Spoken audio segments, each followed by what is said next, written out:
ন্যায় বিচাৰি কেদাৰনাথ ধামত গৈছিলোঁ, কেদাৰনাথ বাবাৰ ওচৰত গৈছিলোঁ যে তেখেতে ন্যায় পায় সদায়। ন্যায় লাগে আমাক, তাতকৈ একো নালাগে বাছ। ক'বলৈ আৰু ভাষা কি আছে এটা টাইপৰ, ক'বলৈ ভাষা একো নাই, আপোনাৰো নাই, মোৰো নাই, কাৰোৱে নাই। 28 দিনৰ আগত যোনখিনি নিউজ ওলাইছিলে, এতিয়া যোনখিনি পাই আছোঁ totally different. Justice for Zubeen Garg, তেতিয়াই মই জাষ্টিছ ফৰ জুবিন গাৰ্গ, মই তেতিয়াই জানো যে জাষ্টিছ পাবলৈ আমাৰ অসমত অকণ দিগদাৰ, কাৰণ মই বহুত পুৰণাৰ পৰা দেখিছোঁ। জুবিন গাৰ্গক যিহেতু নিশা শ্ৰদ্ধাঞ্জলি জনাবৰ বাবে বিভিন্নজন লোক আহিছে আৰু যিও শ্ৰদ্ধাঞ্জলি জনাবলৈ অহা দেখিবলৈ পোৱা গৈছে। এজন বিশেষ ব্যক্তি মোৰ সৈতে আছে, তেওঁ কেদাৰনাথত গৈছিলে জুবিন গাৰ্গৰ হৈ তেওঁ শ্ৰদ্ধাঞ্জলি জনাবৰ বাবে, তেওঁৰ বাবে কিবা প্ৰথম অসমৰ পৰা কেদাৰনাথত গৈছিলে তেওঁ জুবিন গাৰ্গৰ হৈ। জুবিন গাৰ্গক তাতো তেওঁ আশীৰ্বাদ লৈ আহিছে যাতে জুবিন গাৰ্গ য'তেই আছে ভালে থাকক, তাৰে বাবে তেওঁ কেদাৰনাথ গৈছিলে প্ৰথমবাৰৰ বাবে। জুবিন গাৰ্গৰ কি ক'ব আপুনি, কিয় গৈছিলে কেদাৰনাথত? ক'বলৈ আৰু ভাষা কি আছে এটা টাইপৰ, ক'বলৈ ভাষা একো নাই, আপোনাৰো নাই, মোৰো নাই, কাৰোৱে নাই। জাষ্ট এতিয়া এটাই বিচাৰোঁ, জুবিন দাই ন্যায় পায়, মই সেইটোৱে বিচাৰোঁ। আৰু ন্যায় বিচাৰি তাত গৈছিলোঁ, ন্যায় বিচাৰি কেদাৰনাথ ধামত গৈছিলোঁ, কেদাৰনাথ বাবাৰ ওচৰত গৈছিলোঁ যে তেখেতে ন্যায় পায় সদায়। মানে মই এক্সপ্লেইন কৰিব পৰা নাই আপোনাৰ আগত, যে মই কেনেকৈ এক্সপ্লেইন কৰিম আপোনালোকৰ আগত। কেতিয়াও মানে আজিৰ ডেটত যোনখিনি, আজিৰ পৰা 28 দিনৰ আগত যোনখিনি নিউজ ওলাইছিলে, এতিয়া যোনখিনি পাই আছোঁ টোটেলি ডিফাৰেণ্ট, টোটেলি ডিফাৰেণ্ট। চ' মই ভাবোঁ যে সেইখিনি কেতিয়াও নহওক। চ' তেখেত সদায় মানুহৰ মানুহ আছিলে, মানুহৰ মানুহ আছিলে তেখেত। চ' আমাৰ মানুহ আছিলে তেখেত। চ' আমাৰ মানুহজনে সদায় আমি কি বিচাৰোঁ, ন্যায় পোৱাটোৱে বিচাৰোঁ, হয়নে দাদা কওক?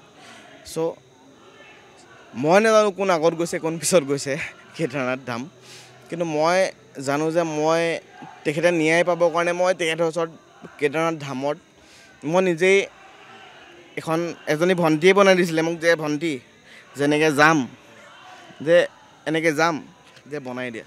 চ' মই এনেকুৱাই আবেগিক হৈ গৈছোঁ। চ' তেখেত আমাৰ ওচৰত নাই, কেতিয়াও ভাবিব বাছ, একো ক'ব ভাষা নাই মানে এতিয়া। বাছ লাষ্টত এটাই কথা ক'ম, ইয়াতো লিখা আছে জাষ্টিছ ফৰ জুবিন দা, বাছ ন্যায় লাগে আমাক, তাতকৈ একো নালাগে বাছ। বহুতখিনি দেখিলোঁ নিউজত, বহুতখিনি সমালোচনা হৈছে, একো নালাগে আমাক। বাক্সাত যিখিনি হৈছে সেইখিনিও দেখিছোঁ, সেইখিনিও আমাক নালাগে। শান্তিপূৰ্ণভাৱে আমাক ন্যায় লাগে। অসমৰ মানুহ ইমান অধৈৰ্য নহয়, চবেই জানে, কিন্তু আমাক ন্যায় লাগে বাছ। আৰু তেওঁলৈ কি আনিছে আপুনি তাৰ পৰা? তেখেতৰ পৰা মই যোনখিনি আমাৰ কেদাৰনাথ বাবাৰ ধামত, বাবাৰ কোজত যোনখিনি মই গংগাৰ জল ঢালিছিলোঁ, চ' সেইখিনি বস্তু মই তেখেতৰ পৰা, তেখেতৰ গংগাৰ জল মই লৈ আহিছোঁ। আৰু সেইখিনি বস্তু মই ইয়াত তেখেতৰ শান্তিৰ বাবে, আৰু যাতে অসমৰ শান্তি হওক, তেখেতৰ শান্তি হওক। আৰু তেখেতে কি বিচাৰিছে, তেতিয়াহ'লে অসমৰ শান্তি হওক বিচাৰিছিলে সদায় ন। আৰু তেখেতৰ এজন মানুহ হয়, তেখেতে অসম শান্তি বিচাৰিছিলে সদায়, যে অসম শান্তিপূৰ্ণভাৱে জীয়াই থাকক, অসম শান্তিপূৰ্ণভাৱে জীয়াই থাকক। চ' সেইখিনি বস্তু মই সদায় দেখিছিলোঁ তেখেতৰ প্ৰত্যেকটো মিডিয়া চেনেল হওক বা প্ৰত্যেকটো তেখেতৰ পডকাষ্টত দেখিছোঁ যে অসমৰ শান্তিটোৱে তেখেতৰ শান্তি।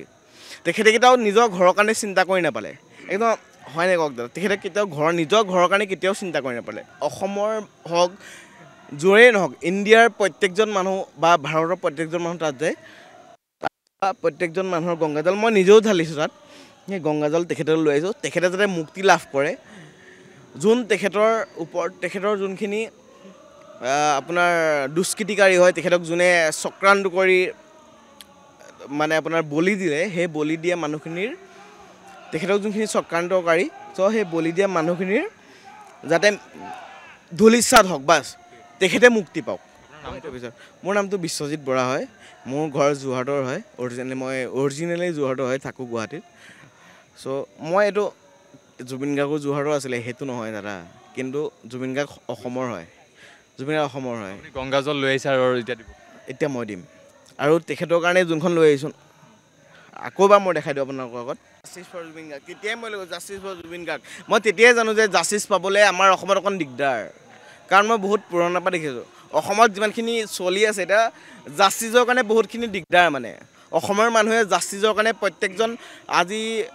প্ৰত্যেকটো ক্ষেত্ৰত আপোনালোকে দেখি আছে দাদা, আপোনালোকে দেখি আছে জাষ্টিছৰ কাৰণে কিমানখিনি দিগদাৰ হয় মানে অসমত চব ইয়াত দেখুৱাইছোঁ আমি তেওঁ গৈছিলে কেদাৰনাথ আৰু কেদাৰনাথৰ পৰা তেওঁ জুবিন গাৰ্গৰ বাবে লৈ আহিছিলে আৰু জাষ্টিছ ফৰ জুবিন গাৰ্গ আৰু মায়াবিনী ৰাতিৰ বুকুত তেওঁ কেদাৰনাথত এইখন গামোচা লৈ গৈছিলে আৰু এই গামোচাখন আৰু এটা বিশেষ গংগাজল যাতে জুবিন গাৰ্গে মুক্তি লাভ কৰে সেইবাবে তেওঁ জুবিন গাৰ্গৰ বাবে গংগাজল লৈ আহিছে কেদাৰনাথৰ পৰা।